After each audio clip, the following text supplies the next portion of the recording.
Thank you, Craigbot. We're recording live here from Discord. This is not Saturday Night Live. This is the effing Gamecast. I do have to say that slower because my initial reaction is to say the effing movie podcast. Mhm. We're your hosts, Dylan, Nathan, Night Hans himself, and Uh-huh. Price, also known as Price. Not here in the flesh, just here on the headset. Yep. Um, So you may be getting used to our smooth, smoky voices because we're trying a Discord thing again. So let us know in the comments or whatever what you think about it so far. But let's just leap right in, guys. Let's skip the foreplay tonight. Let's just hop in. Oh, okay. Um, We're skipping. so I'm ready. Do we want to? I mean, there is gaming news. I mean, the Game Informer just laid off like everybody because of your stupid game stonk to the moon. yeah, who cares? That's fine. Download print media. GameStop for life. I mean, it wasn't even print media anymore, was it? Wasn't it just like a digital zine or something? They're No, they mostly digital, but they have still do mostly, have. but they didn't print. Yeah, they still have print. Because they I do it mean, with I the think game. Go ahead. I think game reporting is probably still in some Yeah. ways valuable.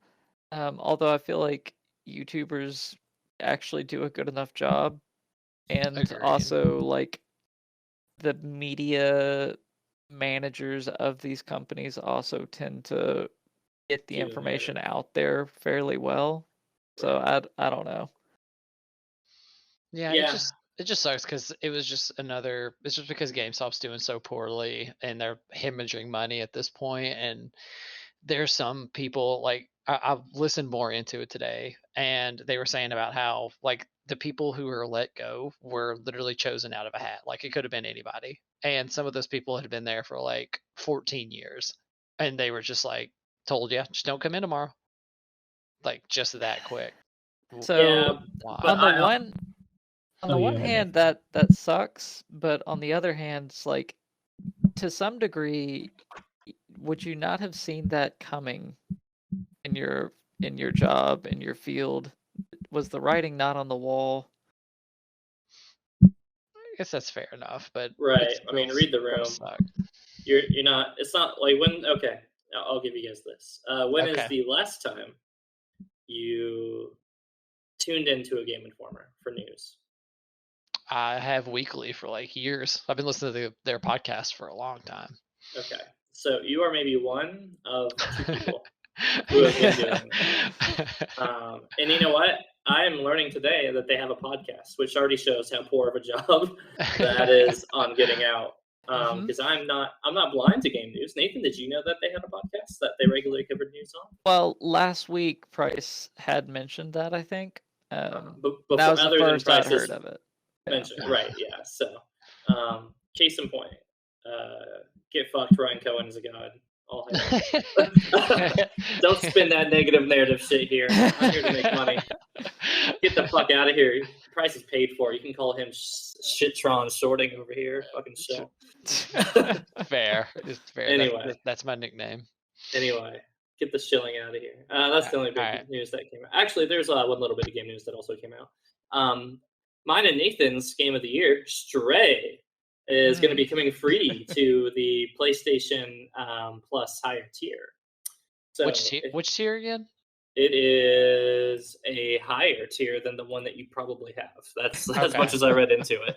It's probably like the next tier up. PlayStation Plus tiers. I can look it up really quick for those listening at home. So PlayStation Plus tiers now work as follows. There are 3 tiers. There is PlayStation Plus Extra, and PlayStation Plus Premium. So effectively, you just get more the more you go up. I'm not going to explain all the details and nitty gritty. There's apparently a Game Informer podcast. Maybe they'll tell you about it, but I won't. They do. Yeah.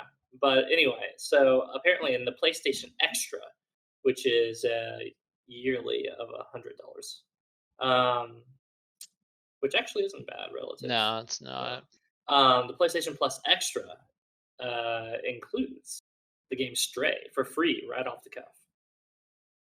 So if you're having if you have a PlayStation membership and you're already at the regular Essential, which is a smooth $60 a month, if you were going to buy Stray, you could just spend that $40 extra, upgrade to PlayStation Plus Extra a year, and you've got Stray on hand already. So Giving it away for just free. just giving it away. Just giving it away. Yeah, so keep up with that. GameStop also opened their NFT market, and people are still wondering what it is. Do your research or don't. We're not here for that.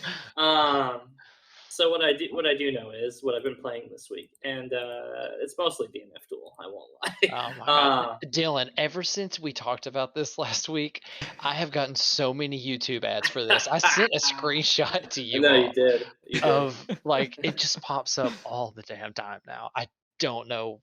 God, they are everywhere. I'm half convinced it is both everything listening to us at all times. I think that the other half is that it is one of the fighting games with a gigantic budgets for advertising because the property is very big. Does. So I think that's like the other half of it. I think you probably would be getting those ads even if we weren't covering. But I'm not going to cover it too deeply. I've been playing more characters. Kanoichi is really fun. That's what I'm playing right now. So if you want to play effectively a Naruto character who's jumping around, spitting fireballs, fucking summoning frogs that also spit fireballs, it's pretty sweet. I'm having a lot of fun with that. But the other thing I've been playing this week to get a little variety. So I've been a little background. I've been playing Baldur's Gate 3 again, just a little bit. Wait, 3? I thought that was. It's not fully released yet, though. No, it's early access. In progress, right? Like, are they? Yeah. So I have several questions. I do plan on playing it at some point because I've played all the originals, but the main one I'm curious about is how is this content being released? Like, do you have to replay this game whenever it finally comes out, or are you just progressing through it as they give it to you? Yeah, it's effectively that, right? So the short and sweet of it, as far as I can see, is that effectively, if you buy the game currently, which is a full price game, keep that in mind. It is early access, but they kind of just effectively say you get what you get and you don't forfeit. So you get up to a certain point storyline wise, and then you can go do fuck all. You can run around, you can kill things. I guess you can kind of like play around in that front. I haven't gotten far enough to really say what the post game, and I'm saying that not saying that you've beaten the game, just post where the game is currently updated to. Mm-hmm. But yeah, it is effectively, once you buy the game, it is an ongoing update model where you're getting either new characters, a little bit more story as far as the main story goes, and it's just fleshing the game out as it goes on with time. Recently, they just dropped the Bard and the Gnome classes, so now you can follow through with the Bard from the College of Valor or the College of Lore. You may all recognize that from 5th edition Dungeons & Dragons, where the game is heavily taking its mechanics from. Mm-hmm. So, so that was part of the reason I kind of wanted to peek back into it. The other part of it was I started reading Solo Leveling. It's a manga. Is that the manhwa? Isn't that what that's called? Yeah. A Korean manhwa, like God of High School? Watch that if you haven't watched it, everybody. It's okay. You cannot. It's so good. It's just dumb fights strung together. Yes, it is. Pointless plot. If you want to turn your brain off and watch cool like anime fights, then cool. That's fine. There's no scaling the main character. I mean, we're not here to critique that. Listen, I'll do an anime talk a different day. But so anyway, I've been reading that, and I've just had an urge to sit there and play a game where I feel like I was leveling character stats and stuff like that, because that's like, it's kind of got that Isekai, I'm in a video game world. It's Isekai. Yeah. No. It's for the fans at home, man, Price. Listen, Isekai. I'm trying to... Yeah, it's Isekai, bro. It's Isekai. Figure it out. Okay. So, you go home, you have the sniffles, you're sicky, and then you're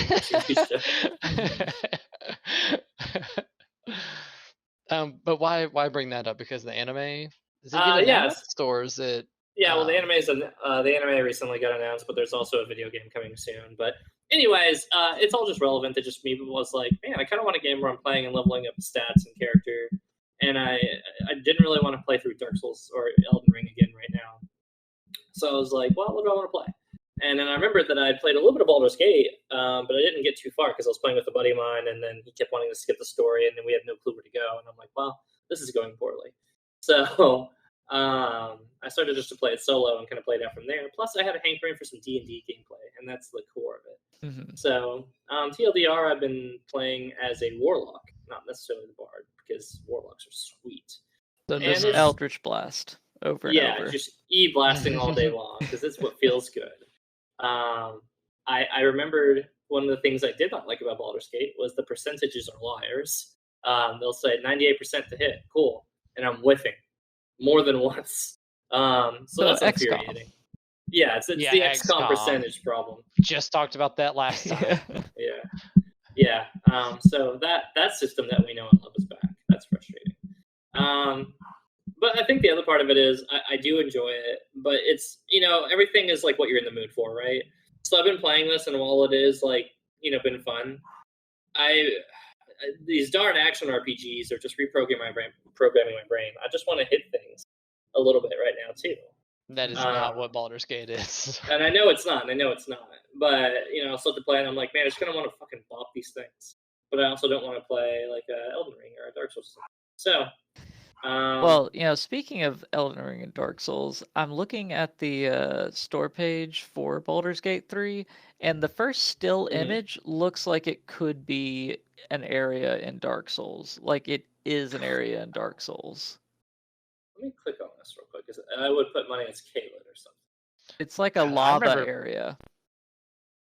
Oh yeah, that's gonna be Caelid. Yeah. Oh yeah, now I see it. I remember playing Baldur's Gate 2 back when I was like middle school or elementary school at a friend's house. Yeah. Just absolutely loving it. I didn't understand what was going on because I was a stupid little kid. Well, I was pretty smart. I understood like Inception and stuff, but it was. You've only gotten I dumber still liked since it. Here's the one believable part of that story. Price Bell has gotten stupider as he got older. That part I can buy, but the TLDR of Baldur's Gate is I keep playing it, but I also feel like I keep playing it at the bad times where I'm kind of just settling for a mood for it, not really wanting to dive deep into it. So it's fun, but take with a grain of salt that I'm not the biggest fan of the model. That the game isn't just turning red around within a year and being fully out. I've had this game for a little while now, and it's still not complete. So the literal release date says October 6, 2020. It is July 12th, 2022, for those wondering at home. And the full game is not totally out. So while I respect the hustle of putting out the game and giving you a little bit to work with, I kind of just want the game to be out. Yeah. So I think that's part of the reason I'm also not. Well, and that's why I've still not purchased it. Like I'll get it. I will get it. Same here. But it won't be until it's actually a finished game. Yeah. So I think that's been my biggest gripe overall. But that's more or less my talk on my game talk for today. I know it's a little short and sweet, but wow, I haven't really done too much. Well, I imagine so, because you're in the middle of moving. Well, like getting everything ready for your closing date that you don't know when it's going to be. So allegedly it's important. Friday, maybe it's next week, but we do have the keys to the house, and we do have the ability to move in. So movers, thankfully, we were able to schedule, are moving us in Saturday. So hopefully after this weekend, we will. I'm going to say play more games, but then I'm unpacking the house, so that's a lie. I'm lying. But anyway, Bryce, you're also you're struggling in the home functions recently. Why don't you tell us about what you've been playing to distract you? Well, it's been really good. I've been on a hot runner just playing not new games, but new to me, I guess. I got a bunch on the Steam sale and have been working through those. Which one of them, the first of which, I don't want to say the name wrong because it sounds like an STD, but it's Iseki. It's Iseki. It's called Symphony of War: The Nephilim Saga. It's another tactics game, so following up on XCOM pretty similarly. It's been out for I think a year or two, so not too long. It's basically a fusion of Fire Emblem and I think it's called Ogre Warriors, something like that. It's an old tactics ogre. Maybe. I don't know. It's something with an ogre in the title. Yeah, I think so. What a friend of mine Ogre told me was the. Yes, that's it. Yeah. Shrek was in it. I would have been much more intrigued. But I liked it a lot. It's got about 30 something chapters in it, and each chapter is a fight, of course, and you have like a little squad. Big gripes against it though, one of which is that it's a Fire Emblem story. So if anybody has played a Fire Emblem story, that's exactly what it is. So Have either of you played Fire Emblem? Yeah. Okay, Yeah. how does every general story go in Fire Emblem? There's a time Hey, skip you're, where you have children. Yep. No. That happens in a lot of them. That's almost every one of them. That's true. He's not wrong. You're an interchangeable, overpowered boy and/or girl, they or them, until you There decide. you go. And you end up in a. They haven't been always a dating simulator, but you end up being a sudden stranger, now general of an army, Mhm. and you're fighting against undisclosed bad person, other army, who may or not get time to shine and give you that they're a little bit sympathetic, or they're not sympathetic, and you just kill them. Yes, close. Like all that was close, but you forgot about the fact that you're fighting against like a normal enemy, like some kind of government or army usually, Sure, and you're then you fighting find roughly humans. and then you find out after you beat them that there's somebody behind the strings, and it's usually God or something behind the scenes pulling the strings and is the We- actual one in charge. We call that JRPG syndrome for those at home. Yes. You will fight God eventually, and you'll kill him. So I've gotten very tired of that, and still enjoyed it and everything. I played about 20 something chapters. I got to eventually where I just steamrolled everything. I played on normal. There's like easy, normal, and hard, and I was steamrolling everything. And then I got to like chapter 22, 23, something like that, and my save file got messed up. So it reset like my progress back like 3 chapters, and I went back to play, and I was just like, I don't really want to finish this. Like I'm steamrolling everything. I know exactly how the story's gonna go. And I think I lost internet. Hello? We're here. Oh, Yeah. okay. Sorry. My computer acted weird. I'm in Kentucky right now, so you never know what's gonna happen. There's internet in Kentucky for those wondering. And I'm and fine. in certain spots. Uh-huh. But yeah, I just got tired of it. It just stopped because I was stomping everything and I knew the story was going. Other big release I played, another indie game, not on the Steam sale though, was Neon White, which I mentioned a little bit in our last talk that we had, which is basically that really got a very unique art style. It's pretty much a platformer. It's like a speedrun platformer game. Have either of you two heard about it or anything? Yeah. No. I saw the Donkey review and the other review. The guns are cards, and you use the cards to effectively do both killing things and movement. Kind of a strange concept, but think about Mirror's Edge, but maybe a little bit more fun.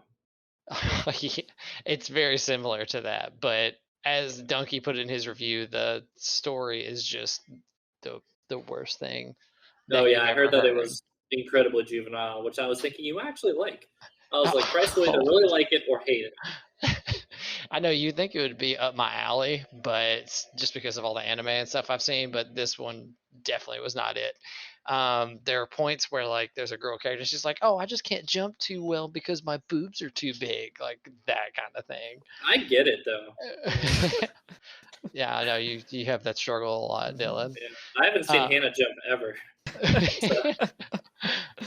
Fair, but it was a really unique story. Like I enjoyed the story that they were telling, which I still liked it. It was a good time. A lot of people are like enjoying it because they're like, "Oh, I didn't know I enjoyed speed running until I was presented with the opportunity like Neon White." And I didn't feel that same way. When you finish a level, you can either get bronze, silver, or gold tier trophies, or the highest, which is platinum. I got golds on everything pretty much first try. And you can go for platinums, but I just didn't. I never felt that desire. It doesn't really incentivize you too much to do that.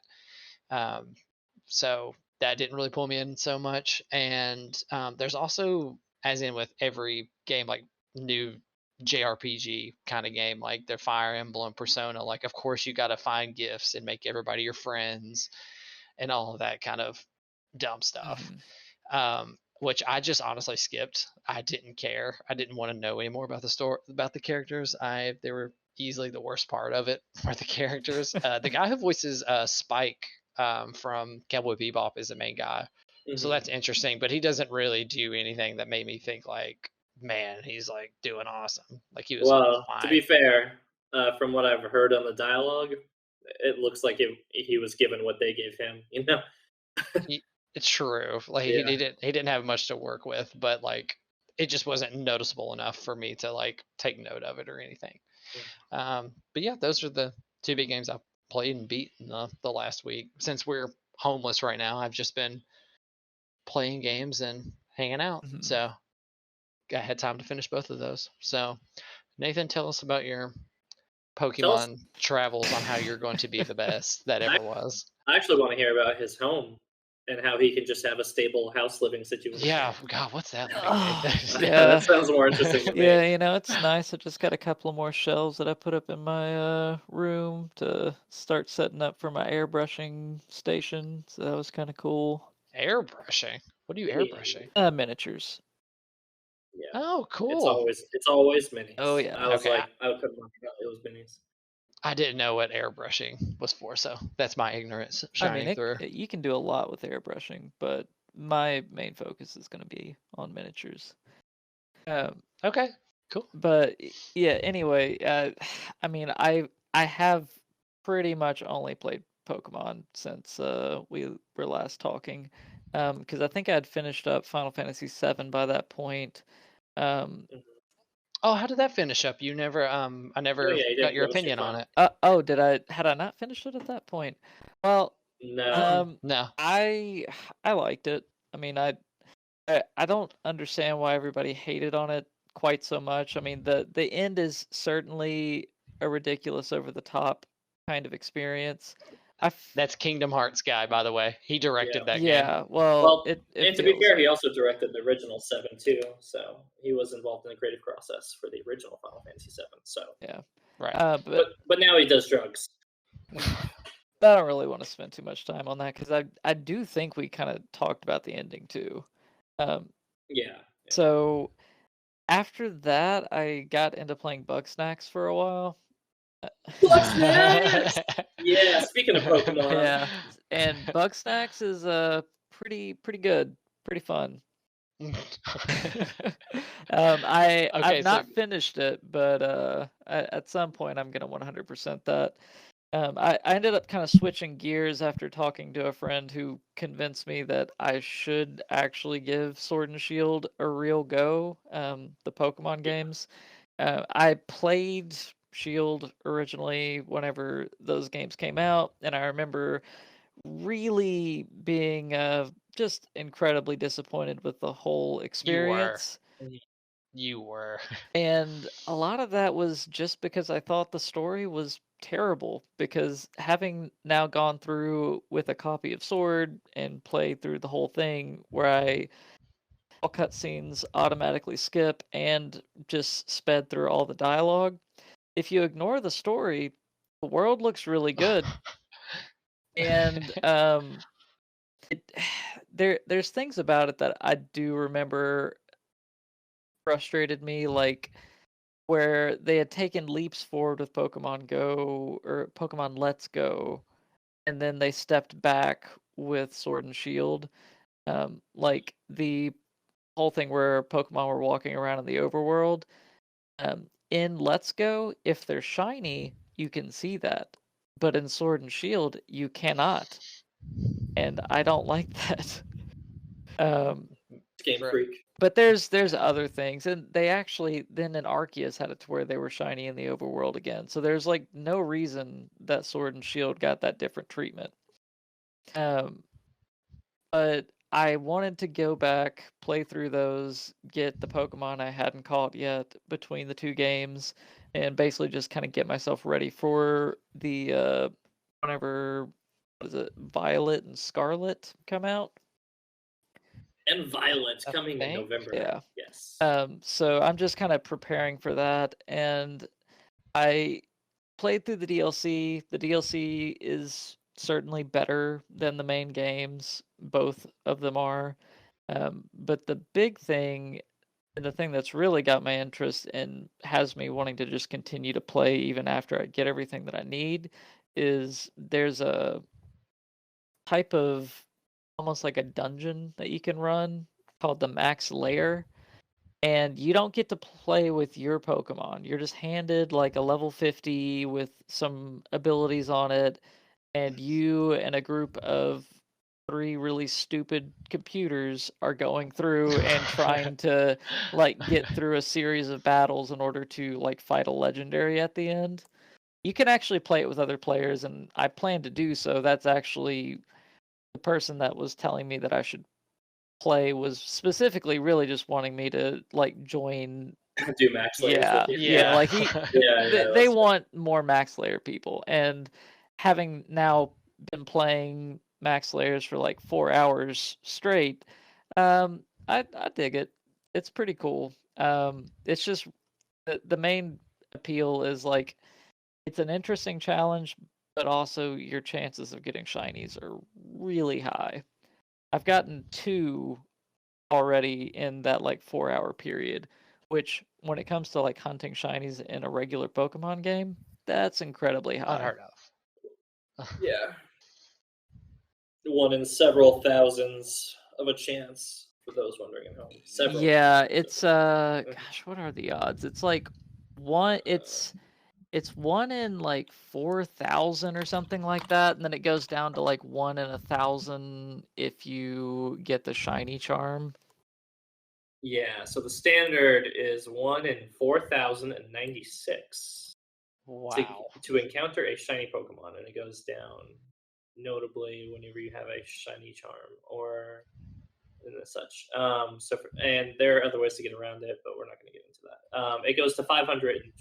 Well, wait. So if you have the shiny charm, the odds will go up to 1 in 512, which is pretty good. Yeah.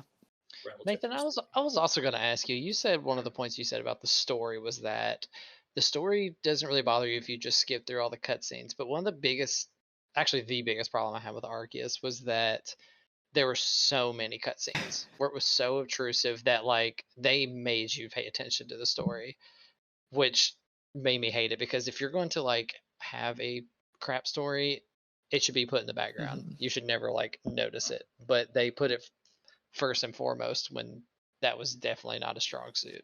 So I want to chime in on this really quick because I'll tell you exactly where this comes from. Okay. Once upon a time, Pokemon made a game called Pokemon Black and White. That's Gen 5, Mhm. for those wondering at home. And had a wholly original story. They only had Pokemon from that region, which was definitely a decision. And it was notoriously one of the worst, like, creative, like, Pokemon rosters. So that was, like, not helping it. But the story, objectively the best and most original out of the whole like Pokemon verse, right? It was literally a person making an argument to saying that the evil organization says was their public narrative was saying, oh, is this not just slavery what we're doing with Pokemon? And valid argument. And all like the main villain, well, not the main villain, but the main antagonist is like a like literal like Pokemon champion. He does it first. He does this, but and that's kind of been done. But he's actually like a whole ass character, and that game got panned by people for many reasons. In hindsight, now they love it for the different decisions they made. They even did a hard mode on there. Like Black and White was very much a trial and error game. And a lot of the different changes they made, I think, were well respected, but a little ahead of its time. So it got panned for being too original, too unique, sticking to that own gen, not putting Pikachu and fucking Charizard into it 12 times. And they were like, you know what? Fine. Fuck you guys. You want trash? We're giving you trash. And then they've not tried again since for storylines, really. And that's the story of Pokemon storylines in a nutshell. We deserve it. We brought it upon ourselves. Remake Black and White 2. And then if that sells well, maybe they'll consider it again. So you're specifically saying remake Black and White 2 because they did make a Black and White 2. Yes, they did have the Black and White 2, which did extend the story, which, you would think bold move considering, but they always they almost always make a follow-up where it's been, Diamond, Pearl, Platinum. And then we got Gold, Crystal, or Gold, Silver, and then Crystal. So this time around, they were just making sequels which were mostly the same game, but the events are set a little bit afterwards. Oh, I mean, if you want to talk about like them making a sequel and there not being anything at all changed, Ultra Sun and Moon, it's literally the same game. They just have slightly more Pokemon in it. They have a couple storyline tweaks, but yeah, it's not so much that it's a sequel. Although numbering 2 definitely makes it feel like it should be. That one's interesting in itself. I could do a whole podcast on like the canon and lore decisions of Ultra Sun and Moon versus like the regular versions on that one. Those are still some of my favorites, actually. I really enjoy the games. Yeah, I've still got like both of them. So at some point, I'm gonna go and play through both copies of each of them just to collect the legendaries. But that's a lot of work. It is a lot of work. I don't blame you. I've heard very good things about it. Yeah, the Sun and Moon ones I think are really, really. I feel like that was the ones that was like it felt like not necessarily from a gameplay mechanic, but from a like world building storyline perspective. It was very much we're going to try to change the formula up. Like we're not doing gyms the same way. Yeah. It was definitely like a refreshingly different thing, and they did kind of follow that. I think with what was I thinking? There's some other one that they did where it feels like the gem stuff had kind of gone away. Oh, Shield and Sword to a little bit of an extent. No, Sword and Shield. It was like that's literally the storyline for Sword and Shield is no. There's bad things happening, but the champion is going to take care of everything. You just keep focusing on what you should be doing, which is going around and fighting in the gyms. Like every time something bad happens, no, turn around, go the other direction, don't head towards the bad stuff. It's slightly less linear than some of the older gens. There's a couple parts where you can kind of pick which one you're going to fight, which I'm like, okay, take that idea and run with it. Let's not be shy here, Game Freak. But and then we got Legends Arceus, and then all that stuff. So that's my hope. By the time we're remaking Black and Whites, and they just do the open areas, they do that and they expand that out, and that'll be fucking fun. Now, that's a game. Yeah, the more open the world gets, I think the better for it long term. Yep. Because the linear nature of it just is not good for a modern game. Especially when, if you go the approach of being super linear, then you're linear to tell a story. So either tell a really good story or stop trying to be a linear game. Game Freak. No. But we've exceeded our amount of shilling and slandering Game Freak this evening. So I'll go ahead and start to wind this down and just say, you know what? That's it. Get out. That's it. Go home. Go home. We're done. If you're home already, why haven't you clicked subscribe and like and heart and thumbs up or whatever the hell model we're on? I don't know where we're at. This is Spotify, I think. So give us a heart and give us a thumb. This is on YouTube. Oh, this is on YouTube now? Yeah. Okay, scratch all of that. Scratch all of that. If you're not listening on Spotify and you're watching this on YouTube, make sure to like and subscribe to the channel. We put these out every time we do. And make sure to hit the bell. Bryce, can you? Yeah, thank you. And you'll know whenever we put these bad boys out, because we don't even know. I won't lie. Things are a little crazy for half the cast right now. Make sure to tune into the effing movie pod club. We're talking about Baby Pod Clap. Words are hard recently. We're talking about Baby Driver coming up here soon, and I've got thoughts. And, yes, we are. Well, soonish. Yeah, whenever we can get it scheduled. We'll see. TBD. Yeah. We'll see. Yeah, TBD. But anyway, guys, that's our show. Let us know in the comments below if you think GameStop is going to be the thing that breaks our economy. Is it the temperature outside? What is an NFT? Let us know in the comments below. And maybe we'll learn something. But I thought gamers hate NFTs. Isn't that? We do. So I'm confused. We can Well, discuss this next time. But yeah, Yes, we'll we just can. do a whole episode. NFTs, gamers hate it? Question mark. Anyway, bye guys. Bye.